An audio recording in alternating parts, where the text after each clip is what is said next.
Oh, hello there. William SRD here, Professor of LARPeology at the University of Internet.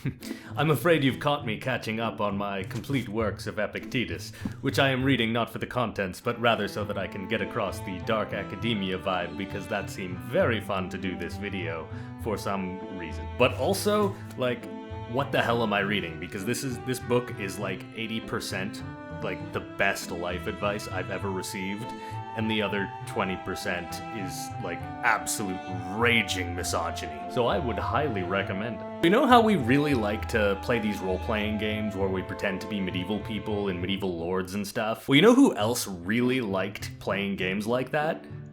Medieval people and medieval lords, specifically the Anglo-Norman lords of medieval England. Modern tabletop role-playing games began their history in 1974 with the first release of Dungeons & Dragons. Or did it? It did. It definitely did.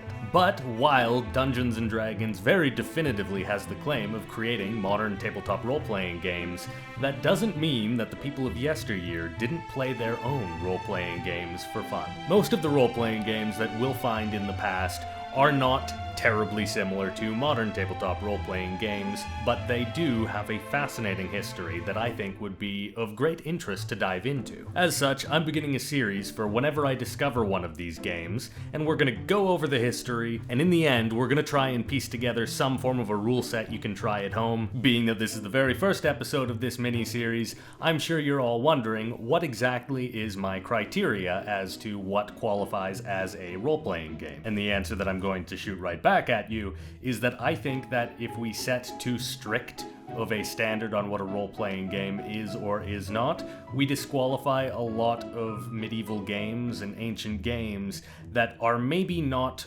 very strictly, in the strictest sense, role-playing games, but are still very interesting to look at.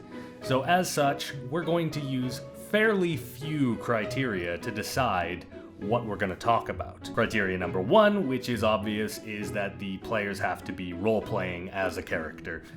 That's pretty much unavoidable. Number two, the game has to actually be for the entertainment of the people who are playing it, and not for the entertainment of an audience, because we don't want to accidentally scoop up a whole bunch of like medieval and ancient improv or theater traditions while we're just trying to get at the games, you know? But other than that, if I think it's interesting and I think you'll be interested in it, I'm gonna make an episode about it. So if you're interested in this topic and you'd like to see more, please head down below and subscribe to the channel, and you will get a hold of all the future videos I make on these. The system we'll be talking about today is the Anglo-Norman game Ragman Rolle, which I will note is an objectively great name for a role-playing system. That is not the only name of the system. We will talk about that a little bit later, because it is going to be important with the history, because when the name changes, so do the rules, kind of. Ragman Rolle was played for a period of around 300 years in medieval England, largely in the countryside, by the Gentry. The game's history seems to go back even a little bit farther than that, because in the 1200s, the French were already playing sort of a precursor version of Ragman's Rolle. Also, neat little tidbit, the word rigmarole actually descends from Ragman's Rolle. Albeit it descends from Ragman's Rolle, but in a slightly different context. Edward I of England had the Lords of Scotland swear allegiance to him by stamping wax seals onto ribbons that were attached to this large document full of like their oaths of fealty that was called the Ragman Rolle. Now, my sources are not hugely clear on whether our game is named after the document, but I would suspect that it is for several reasons. It's actually not very clear as to who Ragman is, but the best theory I was able to find is that there was a Scottish nobleman named Ragamanus, and he's where we get the name Ragman for the Ragman Rolle. The game Ragman Rolle begins when you gather up your fellow members of the English gentry and you begin having a sort of party game night. Everyone in attendance will pull a fortune that contains sort of a character description and their goals and possibly their fates during the role-playing game. And for the rest of the night, everyone has to act out what these fortunes tell them their new life is. And this is why I am fairly certain that the name Ragman Rolle is a reference to Edward I's Ragman Rolle, because the fortunes were small little rolled up pieces of paper with ribbons on them with wax stamps on them, and you would pick your fortune by grabbing one of these ribbons and the stamps and pulling it out, and that would be how you would choose your fortune. The fortunes written on the rolls were either stanzas that were pulled from famous literature, or they were original works of like poetry written by what's called a game poet. Which, by the way, from now on I'm insisting all my Pathfinder players call me the game poet, because that's way better than Dungeon Master. The alternative being that if you were the person who went through all this famous literature and you selected these quotes to use as a fortune, then you were a scribe compiler, and that's pretty cool too. It's not specifically known exactly how the game worked from here, but it is known that the players would begin acting out the story of these characters based off of these fortunes they had pulled, and sort of assembling a narrative amongst themselves based off of all of this. Considering the fact that there were no written down rules for this part of the game, it does seem quite likely that there were not really rules for this part of the game, and that the game was sort of powered by player cooperation of, we all just want to make a story based off of these fortunes we pulled, and try to sort of fulfill each other's narrative arcs, and fulfill our own, just in a general sort of cooperation. I don't think there were many mechanics. We're also aware that the game had kind of this raunchy body sort of tone. Serina Patterson, who is my main source for this video, at one point actually compares Ragman Rolle to Medieval Truth or Dare. Now that the core of the game has been outlined, let's talk about the naming issue. Ragman Rolle was actually sort of the final major name that this particular game system became known as, and started to be used sort of in the times of Chaucer. Before that, it was known as, if I'm pronouncing it at all correctly, Ragemon le Bon. And that original French version that we were talking about before was called Le Jeu d'Adventure. Le Jeu d'Adventure. Le Jeu d'Adventure. It's called some French thing.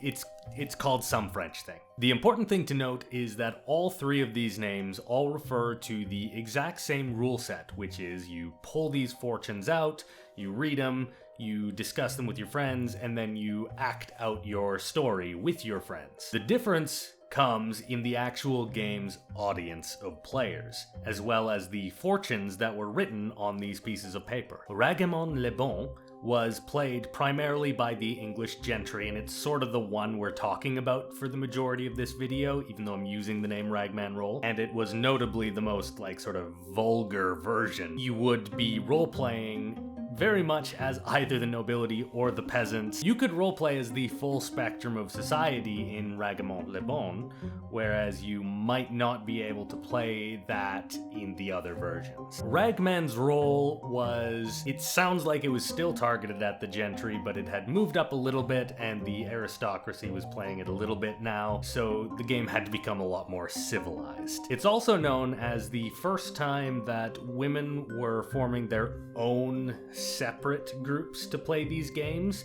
It's not known if men were also forming single-gendered groups, but we do know that women were, so it's possible that the genders started to become segregated, or it could be that it was still those mixed companies of players, and also women had their own separate games. The original French version, Le Jeu d'Adventure, was a little bit more akin to that final Ragman Rolle version, where it was much more the aristocracy playing this, so it was very prim and proper, and you were sort of practicing chivalry and court etiquette through this game.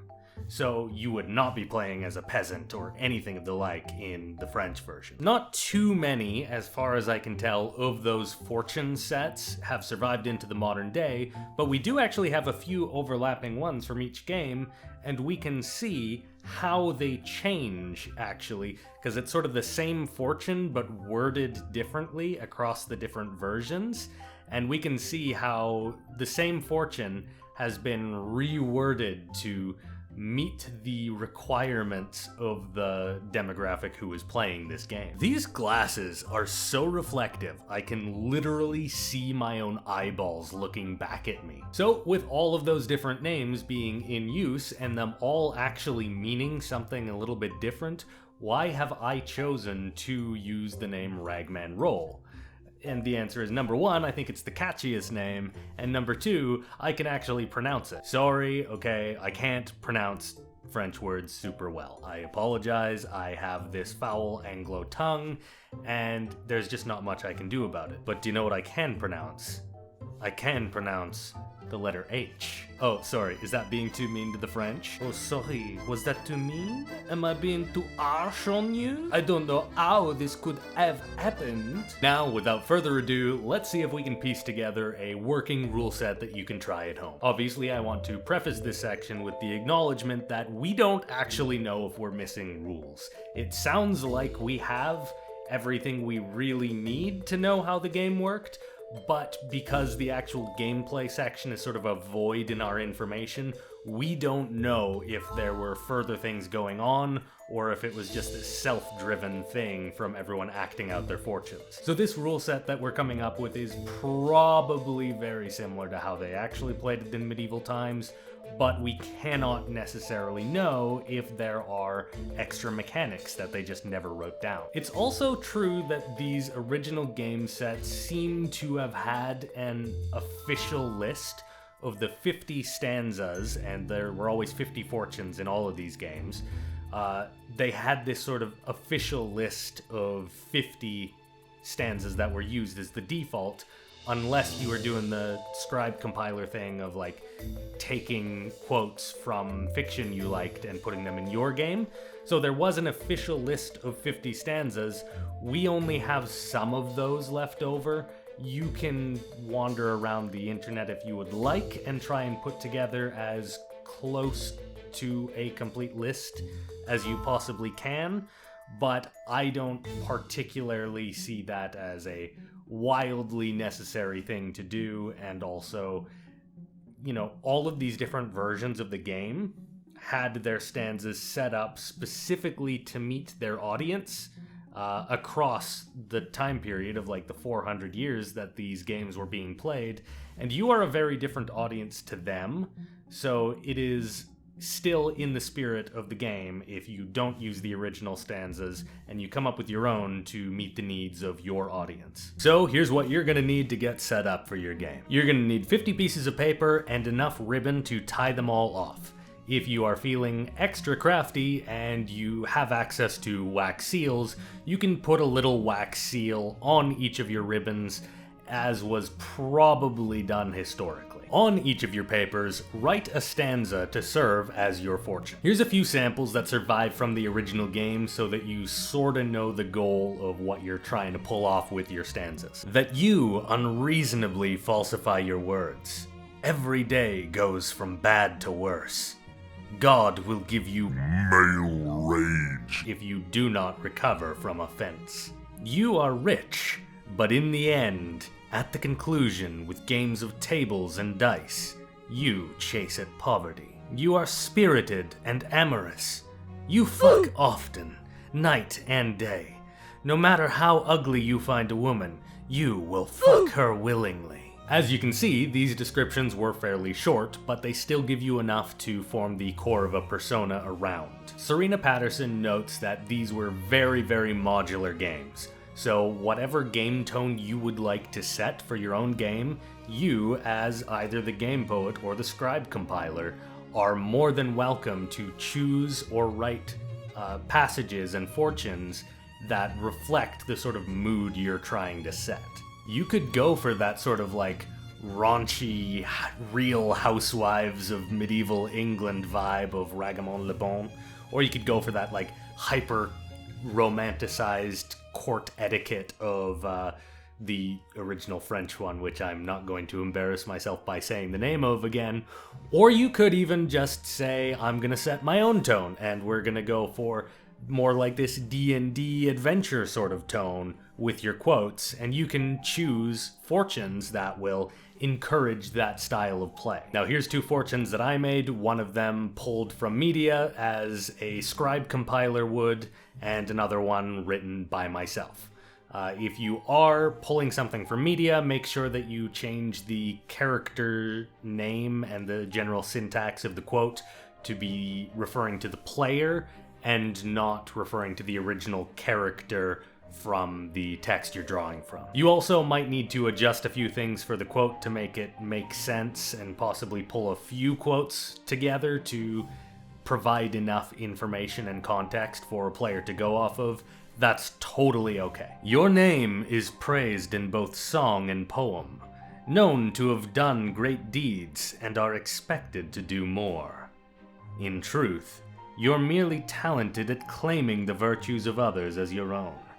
You shall meet a wretched fate when danger arises, and your admirers demand that you live up to your golden name. You are a man or woman of focus, commitment, and sheer fucking will. You once killed 3 men in a bar with a pencil. With a fucking pencil. And suddenly, you've asked to leave. Over a man or woman, of course.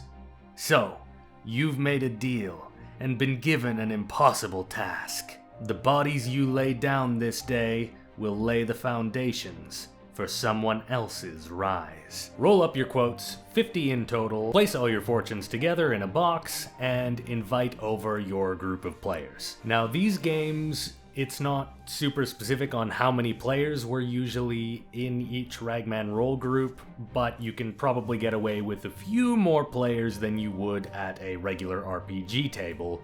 Just be aware that the more people you've got, the more fortunes are in play at any given time, and the more chaotic your narrative is going to end up being.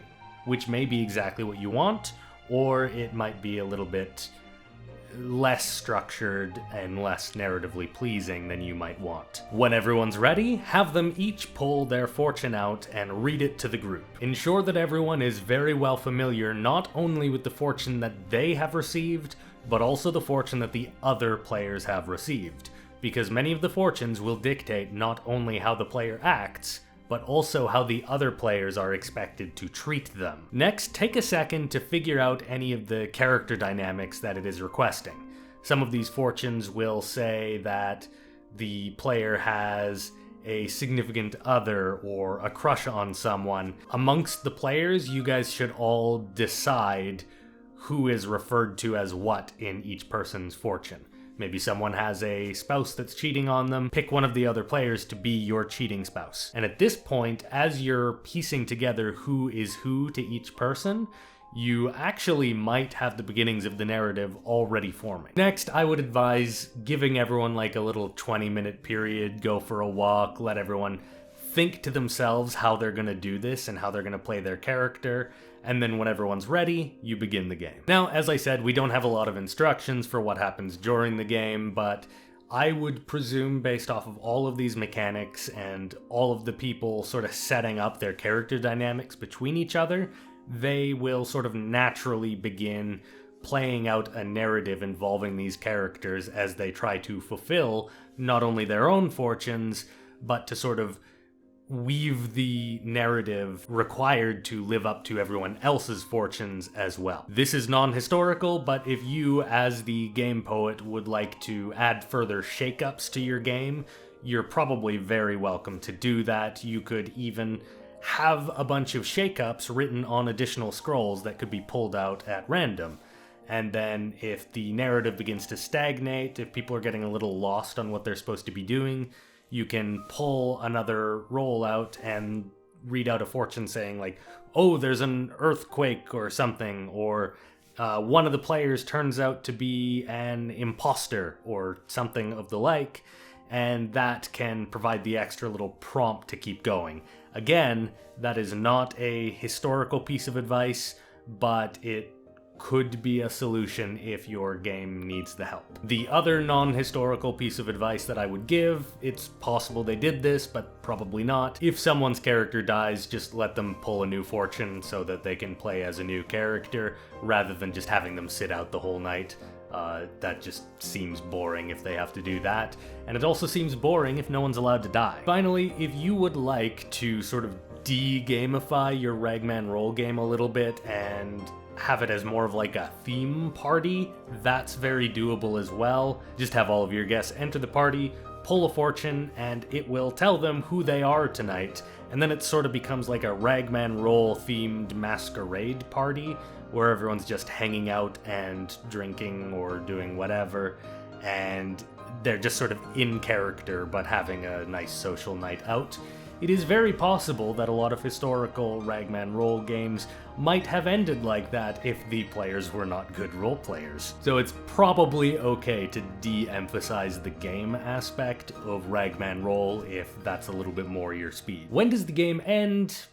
Presumably when everyone feels the narrative has reached its conclusion, or when people start needing to go home. But when does this YouTube video end? It ends right now. Thank you for asking. I'll be doing more of these LARPing through history videos, so I hope you enjoyed this one, and if you have a good stanza to serve as a fortune in a Ragman Roll game, please leave it down in the comments.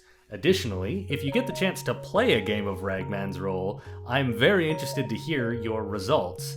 So please leave the stories for that down in the description as well. Alright, cheers you guys, I will see you next week.